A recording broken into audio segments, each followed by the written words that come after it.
Welcome friends. In this video tutorial we will give introduction to CSS.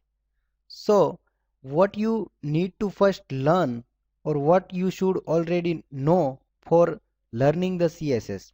Before we continue, you should have basic understanding of the HTML and XHTML. So what is CSS? CSS stand for Cascading Style Sheets. Styles define how to display HTML elements. Styles were added to HTML 4.0 to solve a problem. External style sheet can save a lot of work because sometimes we need repetitive style or consistent style for each page, which we can define using external style sheet.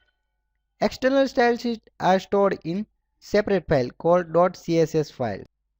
HTML never intended to contain tags for formatting a document. HTML was intended to define the content of document like h1 tag and various types of tag. When tags like font and color attributes were added to the HTML 3.2 specification, it started a nightmare for web developers. Development of large websites where fonts and color information were added to every single page became a long and expensive process.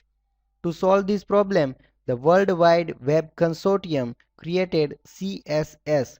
In HTML 4.0, all formatting could be removed from the HTML document and stored in separate file called .css file. So CSS saves a lot of work. CSS defines how HTML elements are to be displayed. Styles are normally saved in external .css file. External style sheet enable you to change the appearance and layout of all pages in website just by editing one single file.